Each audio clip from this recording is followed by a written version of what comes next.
Salut, c'est Trado, je suis content de vous retrouver pour la mise à jour de l'analyse technique du CAC 40. Alors avant de commencer, j'aimerais partager avec vous quelque chose. Ça me fait très plaisir, ok. Je partage parce que pour moi ça signifie beaucoup. C'est le seuil qui a été franchi aujourd'hui. 5000 vidéos publiées sur YouTube. Alors 5000, je ne sais pas si vous imaginez, mais je ne suis même pas capable de compter jusqu'à 5000 et il y a 5000 vidéos qui ont été mises en ligne depuis l'origine de ma chaîne. Donc je voudrais vous remercier parce qu'il est clair que j'aurais pu en faire 10, 20, 30, 100, mais si derrière je n'avais pas eu votre intérêt, votre soutien, vos encouragements, eh bien non, je ne serais pas allé jusqu'à 5000. Donc, je suis super content de pouvoir partager avec vous ce seuil symbolique qui vient d'être franchi.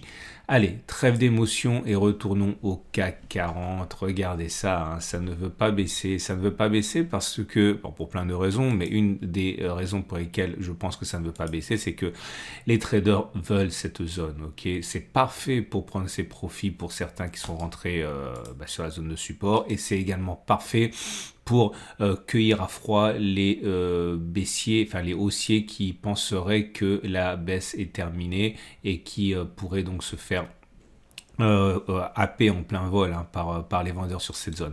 En tout cas, la zone pour l'instant n'est pas touchée pour plusieurs raisons et notamment parce que, regardez, ça correspond à 50% de Fibonacci. Hein. C'est-à-dire que si on prend toute la baisse qu'il y a eu depuis la récente crise, hein, on a perdu 22% depuis ce bear market, eh bien on est en train de souffrir sur une zone qui est absolument pas, on va dire, fortuite. Hein. C'est la zone des 50%. Ici, ça veut dire qu'on a retracé 50% de la baisse et il faut savoir que tant que l'on ne retrace pas plus que 50% de la baisse, eh bien il est généralement probable que l'on reprenne le mouvement initial plutôt que l'on ait terminé ce mouvement initial. Donc ce sont des statistiques que les traders professionnels savent, hein, connaissent et c'est pour ça que même si cette zone est désirée, c'est pas si facile de s'avancer en direction de cette dite zone parce qu'il y a des mouvements vendeurs sur les 50% de Fibonacci. Alors, j'ai également envie de signaler en termes de chandelier japonais que la bougie du jour est une bougie qui est typiquement une bougie d'hésitation hein, puisque c'est un doji. Doji, ça veut dire simplement que l'on ouvre et que l'on clôture sur le même niveau. Donc, on a bataillé toute la séance, hein, mais pour finalement terminer comme on a ouvert. Hein. Et c'est un signe d'indécision s'il en fallait un de plus.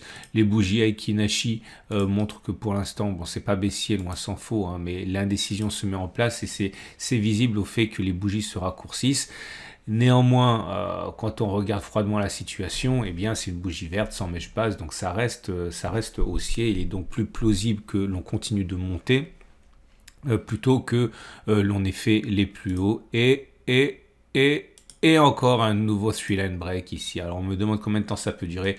Ça peut durer comme ça bien plus très longtemps je pense, mais c'est pas un record. Hein. On a déjà eu des séries comme ça, mais il est évident qu'après une période de crash, eh bien les séquences de hausse soient plus dynamiques que si on avait commencé à compter depuis alors qu'on était déjà en période de hausse. Hein. Donc oui, c'est normal que ça monte autant venant d'une baisse de 20%. Et un élément important à prendre en considération, c'est l'apparition d'un Turtle Soup. Alors Turtle Soup, c'est une des figures chartistes la plus complexe parmi les configurations bien connues, on va dire. Hein. Et on a ici un Turtle Soup, puisque comme vous pouvez le voir, on a inscrit un plus haut ici qui correspond à un plus haut de 20 bougies. Vous comptez 20 bougies en arrière et vous regardez le plus haut, il a été fait aujourd'hui. Le précédent était là. Et on termine néanmoins en dessous du précédent sommet. Et donc ça s'appelle un Turtle Soup. C'est pas très facile, hein, mais il y a un webinaire, pas un webinaire, un tutoriel que je vais mettre en dessous de la vidéo. Comme ça, vous pourrez en savoir davantage. Et il s'agit d'un signal de baisse. Hein. Regardez, le dernier Turtle Soup qu'il y a eu et qui a bien fonctionné était ici. Hein. C'est-à-dire, vous comptez 20 bougies en arrière, on a bien inscrit un nouveau plus haut de 20 bougies. Le précédent plus haut était là. Il y a au moins 3 bougies entre les deux, comme c'est le cas aujourd'hui. Et donc, regardez, ça se passe de commentaires. Hein. C'est un signal puissant. Et en ce sens, hein, ça milite également hein, pour un peu de prudence en ce lundi.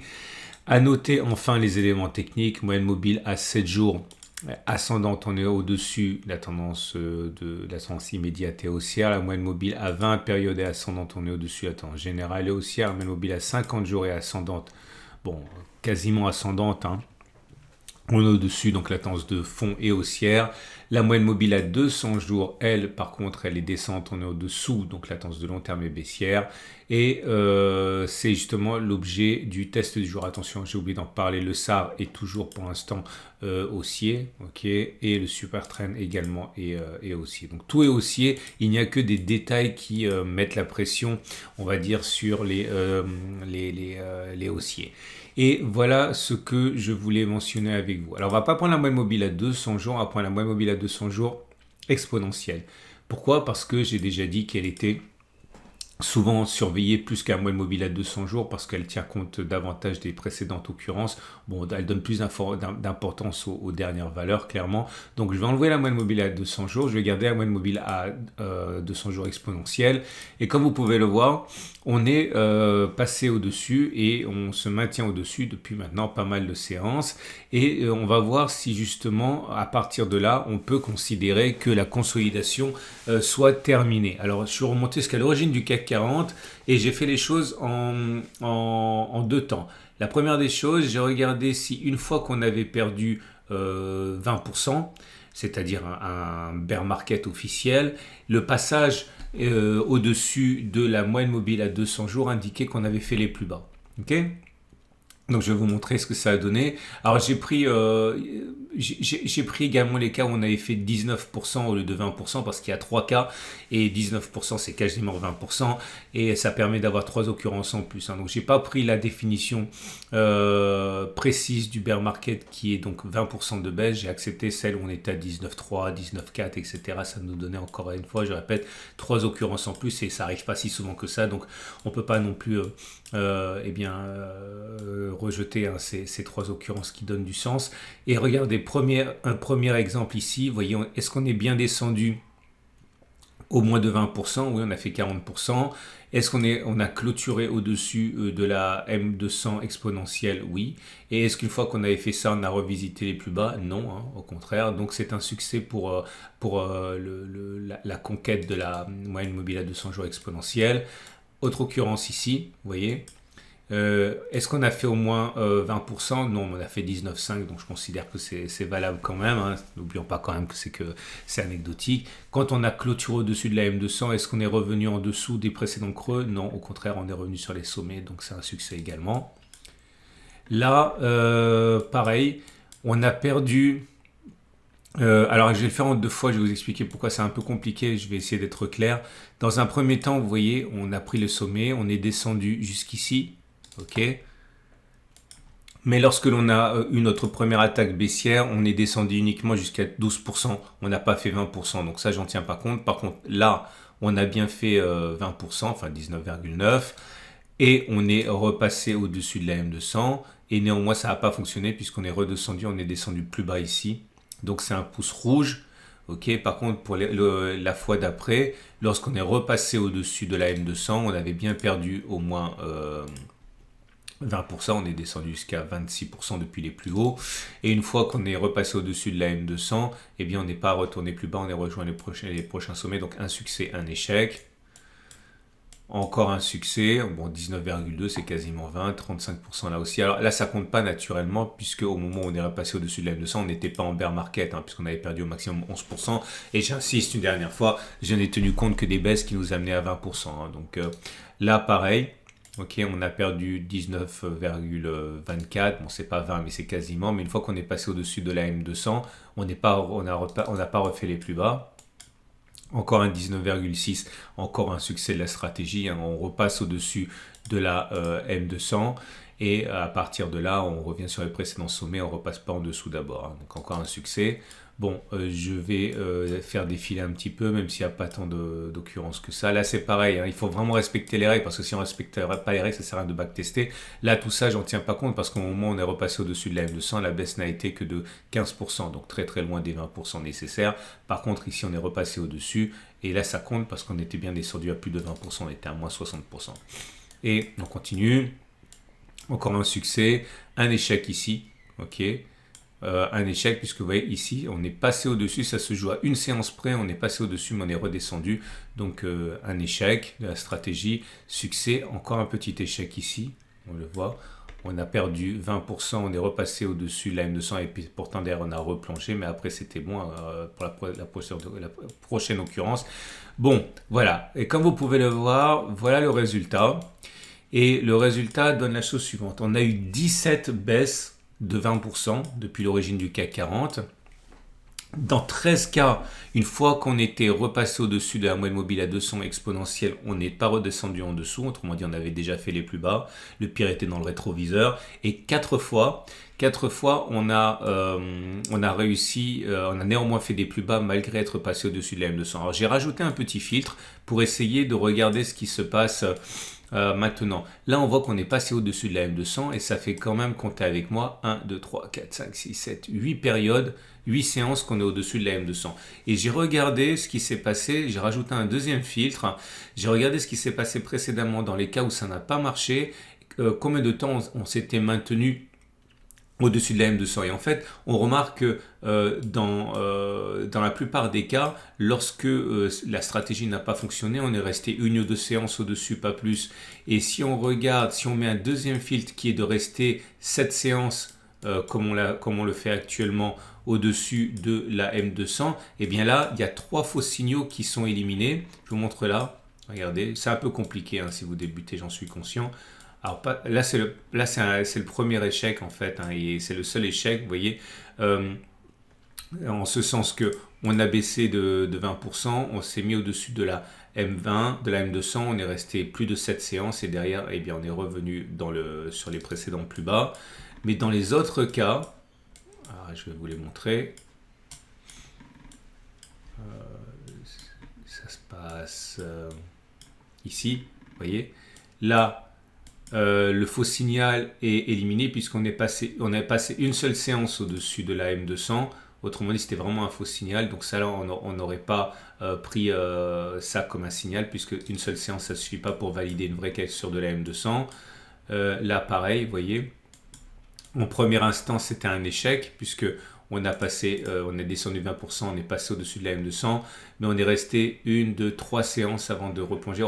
Justement, il fallait rester au moins 7 séances. Après, on est repassé encore, mais c'était 3 séances et on a replongé. Bref, si on refait tout, et je vous invite à regarder la vidéo une deuxième fois, si on met une double condition, 1, il faut passer au-dessus de la M200, et 2, il faut rester au moins 7 séances au-dessus, eh bien, une seule fois, le test n'a pas fonctionné. Ce que je suis en train de vous dire, c'est que compte tenu du fait qu'on a baissé de plus de 20%, compte tenu du fait qu'on est repassé au-dessus de la M200, compte tenu du fait qu'on est resté plus de 7 séances au-dessus de la M200, il est plausible statistiquement que l'on ne revisite plus les précédents plus bas. Ça ne veut pas dire qu'on n'aura pas une baisse, mais ça veut dire que si on a une baisse, il est plausible qu'elle n'aille pas plus bas que 5792.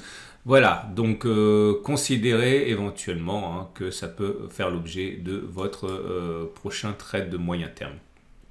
L'Ichimoku, pour terminer, bon, c'est rien de neuf. On a quasiment atteint l'objectif que je fixais, qui était d'aller chercher les... je vais vous le refaire. Chemin parcouru avant le twist, reporté par-delà le twist, ça donne un objectif qui a quasiment été touché, mais qui n'a pas été touché. Enfin, croyez-moi, on est à 3-4 points, mais ça a l'air d'être pour bientôt. Et on va passer au trade du jour. Mais avant de passer au trade du jour, j'aimerais mettre un coup de projecteur sur le cercle privé. Et donc ce cercle très privé des tradosoriens, je vous rappelle ce dont il s'agit, vous avez une vidéo en dessous de la vidéo pour en savoir davantage, mais c'est un groupe où je donne des informations complémentaires, des webinaires exclusifs, il y a également des ateliers qui ont lieu pour ceux qui veulent se mettre ensemble et travailler. Bref, pas mal de choses pour progresser plus rapidement et voici le webinaire de la semaine. Une technique secrète de l'Ichimoku qui est très intéressante, soit dans l'utilisation d'un filtre, soit dans l'utilisation d'un signal en tant que tel. Bref, c'est le webinaire exclusif de la semaine. Et voici en dessous les webinaires qui ont déjà été réalisés.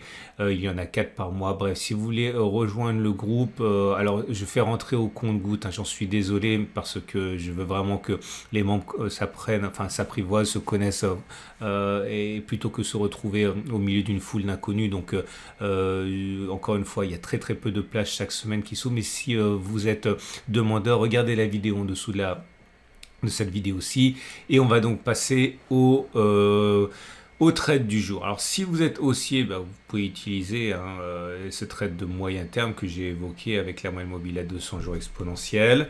Et également, si vous êtes baissier, eh bien, vous avez toujours la possibilité de rentrer, comme je l'ai dit, en construisant votre trade, en rentrant une partie de risque maintenant, une partie de risque plus tard, et avec un stop de protection au-dessus, avec pour objectif, pour les plus chanceux, vraiment aller chercher le précédent plus bas, ou alors pour les plus nombreux sans doute, prendre des profits au fur et à mesure que l'on descendra éventuellement. Alors moi je suis rentré en position, je vais expliquer pourquoi je suis rentré en position. Je vous rappelle que j'avais dit que je rentrerai la moitié d'un risque si on allait chercher mon objectif donné par le twist. L'objectif donné par le twist, c'était d'aller chercher les 6597. On a frôlé cet objectif sur le CAC 40, à mon avis on ira le chercher dès lundi. Mais moi je suis déjà rentré, je vous explique pourquoi. C'est parce que sur les CFD, c'est déjà acté, c'est-à-dire que lorsque vous regardez les CFD, comme ça cote plus tard, ça cote jusqu'à dans la soirée, l'objectif, vous voyez, vous prenez le plus bas, vous prenez le twist du nuage, et on a touché cet objectif en toute fin de soirée. Ok, donc on est dans la résistance hebdomadaire en CFD, on est au contact de la M200, on a touché l'objectif que j'avais déterminé pour moi, donc je suis rentré en demi-risque, c'est-à-dire que clairement mon stop de protection il est large, je peux me permettre parce que je suis vraiment rentré plutôt haut, donc voilà, mon stop de protection il va être à 7020, mettons, je sais pas, j'ai vraiment de la marge. Mon stop de protection étant là, ça fait un stop de protection à 6% avec un objectif qui est à 11%, mais également si on arrive à monter et que je peux prendre mon deuxième risque ici, ça sera un stop de protection à 3% avec un objectif à 15%. Alors petit bémol, compte tenu de tout ce que j'ai dit, je suis rentré parce que je pense qu'il y a véritablement matière à gratter quelques points, mais mon objectif ne sera pas nécessairement d'aller chercher les plus bas ici, mais je mettrai un stop suiveur, donc il y a de fortes chances que si mon trade part dans le bon sens, je prendrai mes profits potentiels éventuels plus vite que sur le support hebdomadaire parce que je suis plus prudent avec tous les éléments qu'on a testés. Voilà, c'en est terminé. Je vous invite à regarder à la fin de cette vidéo toutes les choses que j'ai évoquées, notamment le tutoriel sur le Turtle Soup. Vous avez également l'analyse d'investir pour le long terme, pour la retraite, tout ça avec des trackers, l'analyse de l'or avec les mêmes objectifs, lundi la préparation de la semaine de trading pour les unités courtes, bref beaucoup de choses. Et si vous voulez en savoir davantage encore une fois sur le club des tradosoriens, vous avez une vidéo juste en dessous. C'est une excellente journée et encore merci d'avoir participé à cette aventure qui m'a amené à uploader, à télécharger la 5 millième vidéo. Voilà, à très vite.